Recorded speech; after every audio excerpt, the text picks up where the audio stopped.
नमस्कार, मैं आस्था झा आप सभी का स्वागत करती हूँ हेलो बिहार न्यूज़ पर। आइए नजर डालते हैं आज सुर्खियों पर। भारत में कोरोना के आंकड़े, कुल मामले 99,06,165, कुल मौतें 1,43,709, कुल ठीक हो चुके 94,22,636, सक्रिय मामले 3,39,820।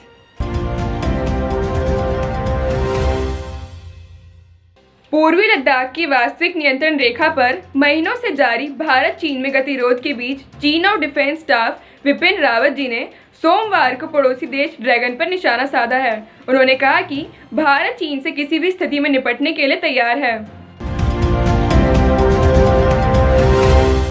गोवा में सत्तारूढ़ भारतीय जनता पार्टी ने जिला पंचायत चुनाव में जीत हासिल कर ली है। इस चुनाव में राज्य की प्रमुख विपक्षी पार्टी को एक बार फिर निराशा हाथ लगी है। बीजेपी ने 48 में से 32 सीटें जीती है, जबकि कांग्रेस के खाते में 4 सीटें और निर्दलीय उम्मीदवारों ने 7, महाराष्ट्रवादी गोमांतक पार्टी ने 3 और राष्ट्रवादी कांग्रेस पार्टी ने 1 सीट पर जीत दर्ज की है।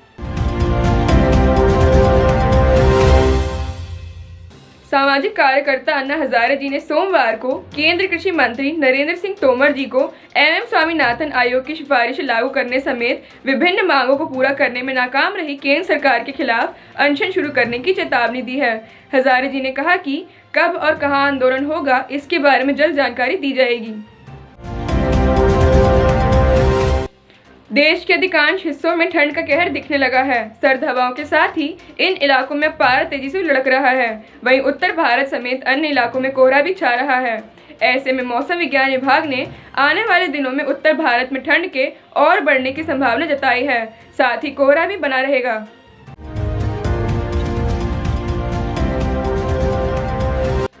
कृषि कानूनों के खिलाफ आंदोलन के बीच गोवा पंचायत चुनावों में मिली जीत से उत्साहित भाजपा ने सोमवार को कहा कि 3 कृषि कानूनों के बनने के बाद देश में जितने भी चुनाव हुए हैं, उनमें भाजपा को मिली जीत दर्शाती है कि देश का किसान प्रधानमंत्री नरेंद्र मोदी जी के साथ खड़ा है।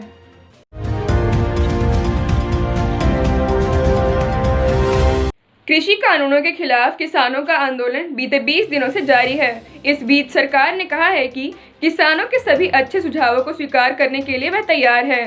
केंद्रीय मंत्री नितिन गडकरी जी ने मंगलवार को कहा कि सरकार किसानों को समझाने, बातचीत के माध्यम से रास्ता निकालने के लिए तैयार है। देश में जारी कोरोना संकट के बीच दिल्ली स्थित एम्स नर्स यूनियन की अनिश्चितकालीन हड़ताल मंगलवार को दूसरे दिन भी जारी है। नर्स यूनियन छठे केंद्रीय वेतन आयोग से संबंधित मांगों और अपनी अन्य मांगों को लेकर हड़ताल कर रही है। कोविड-19 टीकाकरण के लिए केंद्र की ओर से राज्यों को जारी किए गए दिशा निर्देशों के तहत टीका देने के बाद करीब 30 मिनट तक व्यक्ति की निगरानी की जाएगी। इसके अलावा टीकाकरण स्थल पर एक समय में केवल एक व्यक्ति को अनुमति होगी। इसके तहत एक दिन में प्रत्येक सत्र में 100 से 200 लोगों का टीकाकरण होगा। पहले फेज में 30 करोड़ लोगों का टीकाकरण होगा।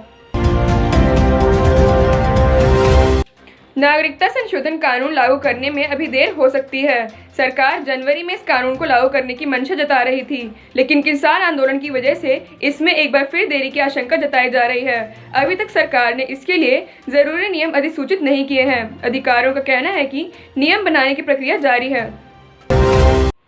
अगर आप अपना विज्ञापन हमारे न्यूज़ प्रोग्राम पर देना चाहते हैं तो संपर्क कीजिए 9971647043 पर। हमारी ये सेवा निःशुल्क है। इसी के साथ मैं आस्था झा आप सभी से विदा लेती हूँ। कल फिर मुलाकात होगी कुछ नई खबरों के साथ। तब तक के लिए अपना और अपने परिवार का बहुत ख्याल रखें। आशा करती हूँ आपको हमारा न्यूज़ प्रोग्राम पसंद आया हो। इसे लाइक एंड शेयर ज़रूर करें। धन्यवाद।